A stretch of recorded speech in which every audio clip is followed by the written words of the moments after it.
IFSC, मैं आपके bank statement वाले आईएफएससी कोड की बात नहीं कर रहा हूं, मैं बात कर रहा हूं इंटरनेशनल फाइनेंशियल सर्विस सेंटर के बारे में। अगर मैं आपको सिंपल भाषा में इसका मतलब समझाऊं तो बैंकिंग के लिए, इंश्योरेंस के लिए, स्टॉक एक्सचेंज के लिए, फिनटेक के लिए एक ग्लोबल हब की तरह फंक्शन करने वाला है international financial service centre. And Bharat के अंदर जो गिफ्ट सिटी बन रहा है यानी कि Gujarat international finance tech city, ये भारत का पहला आईएफएससी है, इंटरनेशनल फाइनेंशियल सर्विस सेंटर। अगर मैं आपको गिफ्ट सिटी को आसान भाषा में समझाऊं तो यहाँ पे फॉरेन इन्वेस्टर बिना किसी एक्स्ट्रा टैक्स बर्डन के इन्वेस्ट कर सकते हैं। डॉलर में फंड्स ऑपरेट होते हैं यहाँ पे, हेज फंड्स, ग्लोबल फंड्स और बिग इंस्टीट्यूशंस यहाँ पे एंट्री ले सकते हैं। एंड सबसे इंपॉर्टेंट, ये भारत का दुबई और सिंगापुर बन सकता है। इसी प्लेस का नाम है Gujarat international finance tech city. अगर मैं आपको थोड़ा सा डीप में जाके समझाऊं और ज्यादा आसान भाषा में, तो फॉरेन इन्वेस्टर्स भारत के अंदर बहुत ही ज्यादा आसानी से पैसा इन्वेस्ट कर सकते हैं गिफ्ट सिटी के थ्रू, बिना किसी सेबी रेगुलेशन के। ध्यान रखिएगा, यहाँ पे सेबी रेगुलेशन काम नहीं करने वाला है। यहाँ पे जो फाइनेंशियल ट्रांजेक्शन होते हैं ना, ये मोस्टली डॉलर में होने वाले, यहाँ पे इंडियन रूपी में ट्रांजैक्शन नहीं होगा।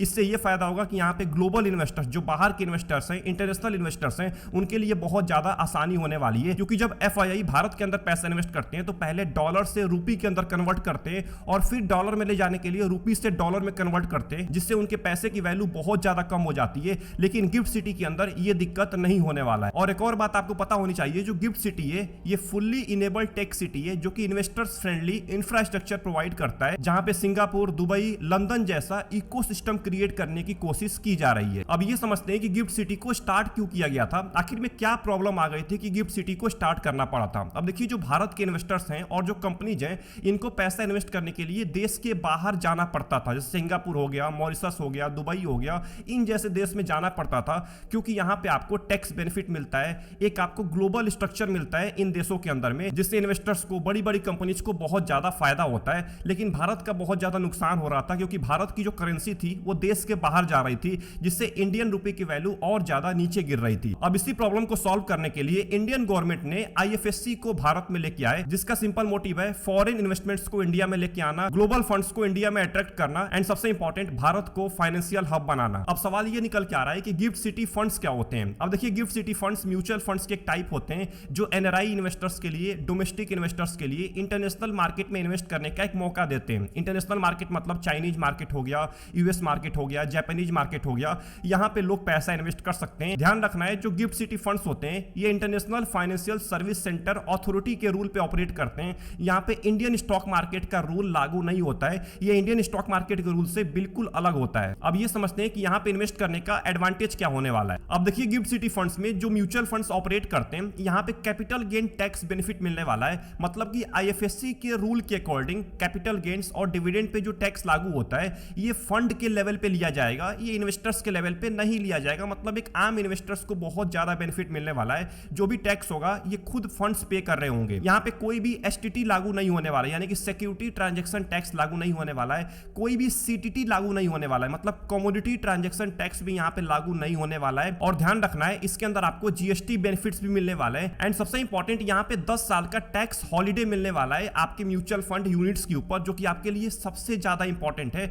मतलब यहां पे अगर आप पैसा इन्वेस्ट करते हैं तो आपको बहुत ज्यादा टैक्स बेनिफिट मिलेगा। इंडियन स्टॉक मार्केट में जो टैक्स लागू होता है उसके मुकाबले बहुत ज्यादा आपको राहत मिलने वाली है। अब सवाल ये निकल के आ रहा है कि आखिर में हम कैसे इन म्यूचुअल फंड्स के अंदर पैसा इन्वेस्ट कर सकते हैं, वो कौन से पॉपुलर गिफ्ट सिटी फंड्स हैं। तो पहला म्यूचुअल फंड है Tata India dynamic equity fund. इस म्यूचुअल फंड का जो मिनिमम इन्वेस्टमेंट है वो है $500। ध्यान रखना है, यहाँ पे डॉलर में ट्रांजेक्शन होने वाला है, तो इसलिए मैं आपको डॉलर में बता रहा हूं।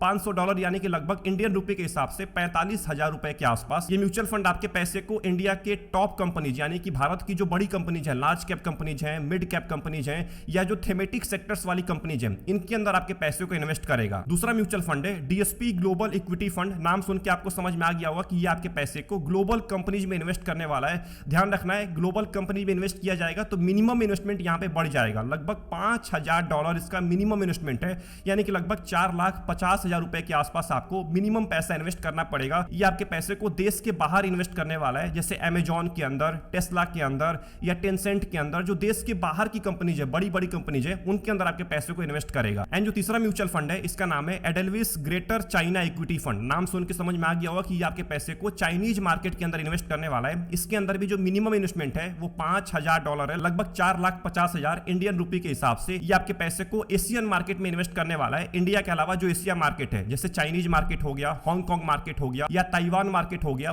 इनके अंदर आपके पैसों को इन्वेस्ट करेगा जहां पे आपको एशिया का भी एक्सपोजर मिल सकता है। तो ये कुछ पॉपुलर गिफ्ट म्यूचुअल फंड्स के एग्जांपल थे जिसके अंदर अगर आप पैसा इन्वेस्ट करना चाहते हैं तो कर सकते हैं। ध्यान रखना है आप इनमें से किसी भी म्यूचुअल फंड के अंदर डिस्काउंट ब्रोकर ऐप में जाके पैसा नहीं इन्वेस्ट कर सकते हैं। अगर आपको पैसा इन्वेस्ट करना है तो कंपनी की वेबसाइट पे जाना पड़ेगा, मतलब एएमसी की वेबसाइट पे जाना पड़ेगा। टाटा का म्यूचुअल फंड है तो आपको टाटा के वेबसाइट पे जाके ही पैसा इन्वेस्ट करना है, नहीं तो आपको आईएफएससी के बैंक ब्रांच पे जाना पड़ेगा या किसी रजिस्टर्ड ब्रोकर को खोजना पड़ेगा, तभी आप जाके पैसा इन्वेस्ट कर पाएंगे। तो आई होप आपको यहां तक आइडिया लग गया होगा कि आखिर में गिफ्ट सिटी होता क्या है, गिफ्ट सिटी फंड्स कौन से होते हैं, आखिर में ये कैसे काम करते हैं, इसके बेनिफिट्स क्या होने वाले हैं, टैक्स बेनिफिट्स क्या मिलने वाले हैं, एंड सबसे इंपॉर्टेंट वो कौन से पॉपुलर गिफ्ट सिटी फंड्स हैं जिनके अंदर आप पैसा इन्वेस्ट कर सकते हैं। अगर आपके माइंड में कोई भी डाउट चल रहा है गिफ्ट सिटी फंड्स के रिलेटेड या गिफ्ट सिटी के रिलेटेड, कमेंट खाली पड़ा हुआ है, टाइप करना मत भूलिएगा। एंड सबसे इंपॉर्टेंट, क्या आपको आज से पहले इन म्यूचुअल फंड्स के बारे में पता था, ये भी बताना मत भूलिएगा। और आप कौन से गिफ्ट सिटी फंड्स के अंदर पैसा इन्वेस्ट करने वाले हैं ये भी बताना मत भूलिएगा। वीडियो पसंद आई, वीडियो को लाइक कर दीजिए एंड चैनल को जरूर सब्सक्राइब कर लीजिएगा। आपका सब्सक्राइब करना बहुत ज्यादा हेल्प करता है एक और इंफॉर्मेटिव वीडियो बनाने के लिए। अपना ध्यान रखिए, बेस्ट ऑफ लक,